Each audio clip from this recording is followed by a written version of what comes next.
Next हमारे पास part 2 के अंदर आता है कि हाई रिस्क ड्रग्स कौन सी होती हैं, उनके अंदर हमारे पास क्या एरर आ सकता है। सही है, अगर हमारे पास क्या है कि हाई रिस्क ड्रग है, सही है, तो इन्हें हम हाई अलर्ट ड्रग भी बोलते हैं, क्योंकि इनका जो थेराप्यूटिक विंडो होती है वो क्या होती है, नैरो होती है। यानी अगर हम इसकी थोड़ी सी भी ड्रग ऊपर नीचे करेंगे तो हमारे पास सीरियस एडवर्स ड्रग रिएक्शंस हो सकते हैं। सही है, तो सबसे पहले आता है blood modifying agent such as heparin and warfarin. सही है, इनकी अगर डोजेज के अंदर एरर आता है तो इसके रिजल्ट के अंदर हमारे पास सीरियस इंजरी और डेथ अकर हो सकती है with haemorrhaging as a result of overdose के नतीजे में ये हो सकता है। Patient receive 10 mg instead of 1 mg, अगर पेशेंट रिसीव करता है गलती से 10 mg इंस्टेड ऑफ 1 mg की जगह, तो ये कंडीशन हेमोरेजिंग कंडीशन हमारे पास अकर हो सकती है इन फॉर ब्लड मॉडिफाइंग एजेंट के लिए। नेक्स्ट आता है नारकोटिक एंड सिडेटिव। नारकोटिक और सिडेटिव हमारे पास क्या करते हैं, सेंट्रल नर्वस सिस्टम की डिप्रेशन और respiratory arrest have been result from the error. अगर इनकी डोज के अंदर एरर आता है तो हमारे पास सीएनएस का डिप्रेशन और रिस्पिरेटरी अरेस्ट हो सकता है।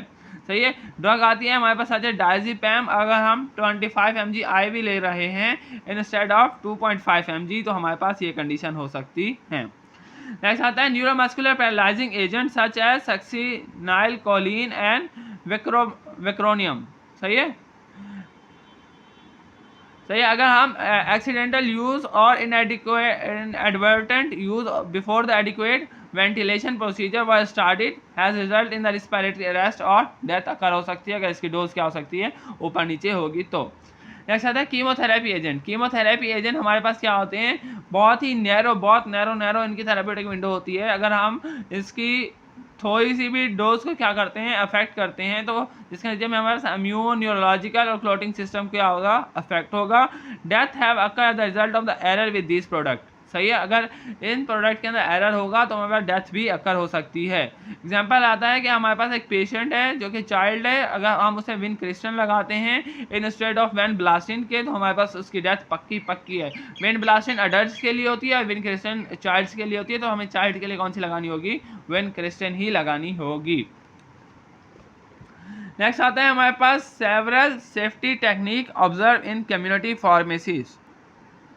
सबसे पहले हमारे पास जितनी भी सेफ्टी टेक्निक्स होती हैं, सबसे पहले हमारे पास क्या करना चाहिए, keep work procedure organize and simplified. हमारे पास जो काम करने का तरीका होना चाहिए वो कैसा होना चाहिए, सिंप्लीफाइड होना चाहिए। सही है, do not work on the several prescription at once, just one prescription at a time.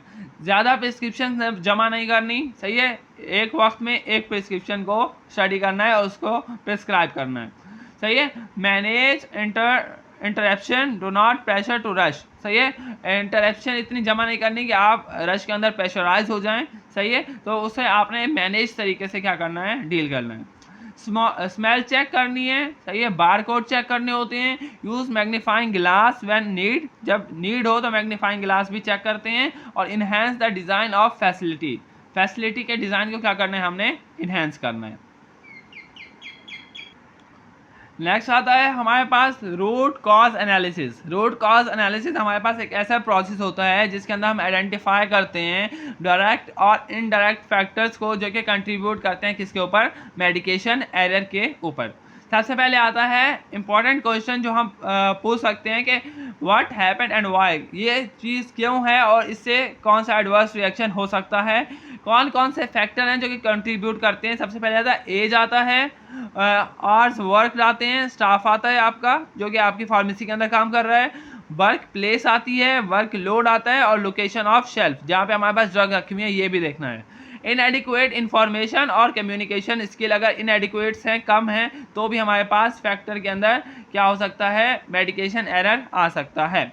इनएडिक्वेट equipments है, यानी पूरा इक्विपमेंट्स नहीं है जिससे हम काम कर सकें, तो भी हमारे पास क्या होगा, मेडिकेशन एरर आ सकता है।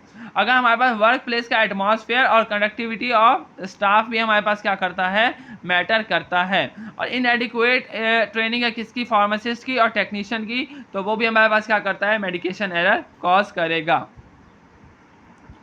नेक्स्ट आता है हमारे पास लेटेंट डिफेक्ट। लेटेंट डिफेक्ट के अंदर अगर किसी भी सिस्टम के अंदर क्या है, कोई वीकनेस है, तो वो हमारे पास इमीडिएटली रिजल्ट नहीं होता किसी भी एरर का, सही है। बट लेकिन अगर हमारे पास राइट कंडीशन है, सर्कमस्टांसेस राइट हैं, तो हमारे पास अगर कोई मिस्टेक्स आ रही है तो उसे हम एज अ एरर के तौर पर कंसिडर करेंगे, सही है। नेक्स्ट आता है स्टॉकिंग। स्टॉकिंग के अंदर हमारे पास क्या होता है कि जैसे हमारे पास लुक अलाइक और साउंड अलाइक ड्रग्स हैं, तो उन्हें अप्रोच करने के लिए हमारे पास अलग अलग बॉक्सेस बनाए जाएं, सही है, कि फार्मासिस्ट को इनकरेक्ट फीलिंग ना हो जब वो प्रिस्क्रिप्शन क्या कर रहा हो, रीड कर रहा हो, सही है।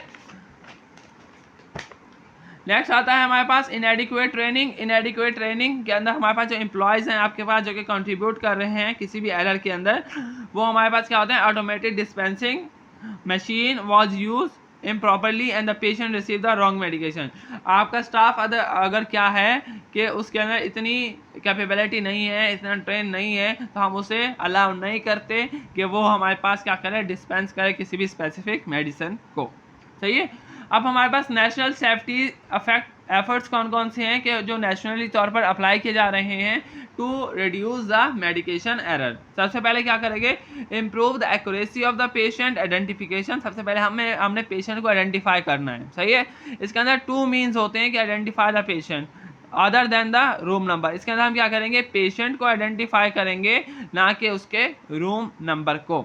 Improve the communication among the caregiver, verify and read the book back telephone and oral word or the order. हम क्या करेंगे, उसका जो हमारे पास नंबर असाइन किया जाता है वो नंबर देखेंगे, या ओरल वर्ड्स के अगर नाम एक जैसे नाम भी हो सकते हैं, तो सेम नाम के बंदे को वही मेडिकेशन लगा दी लेकिन वो लगने किसी और बंदे को थी, तो इससे भी हमारे पास क्या हो सकता है, मेडिकेशन एरर आ सकते हैं। Create a list of do not use abbreviation, standardize the abbreviation use, सही है। ये हमारे पास क्या कर सकते हैं, एब्रीवेशन के यूज के लिए हम इसे यूज कर सकते हैं। Improve the safe use medicine, हम इम्प्रूव कर सकते हैं किसको, जो कि हमारे पास सेफ यूज मेडिसिन है उनको। कैसे कि limit the number of the different concentration available पर ड्रग प्रोडक्ट, हम लिमिट कर सकते हैं, रोक सकते हैं कि डिफरेंट कंसंट्रेशन की अवेलेबिलिटी ना हो एक ही सेम ड्रग की, सही है। साउंड अलाइक और look alike drug should be identified by method, सही है। इनको भी आइडेंटिफाई करने के लिए हमारे पास एक मेथड होना चाहिए।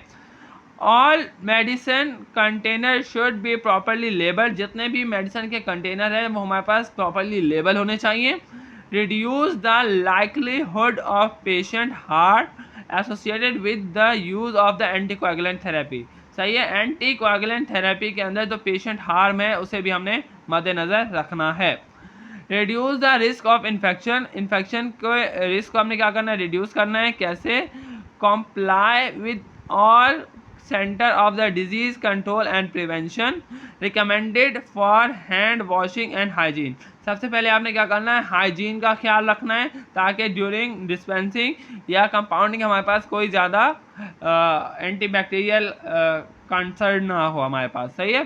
Thoroughly investigate the all serious adverse effect and death associated with the infection acquired in a health care setting, किसी भी हेल्थ केयर सेटिंग के अंदर हमारे पास ऐसे इन्फेक्शन ना पाए जाएं जिससे हॉस्पिटल एक्वायर्ड इन्फेक्शन हो सकते हैं और हमारे पास मेडिकेशन एरर आ सकता है, सही है। Keep accurate patient medication record and histories through the continue of the care, जब भी हमारे पास कोई भी हमारे पास क्या है पेशेंट है उसकी मेडिकेशन रिकॉर्ड और उसकी हिस्ट्री को भी हमने चेक करके मद्देनज़र रखना होगा।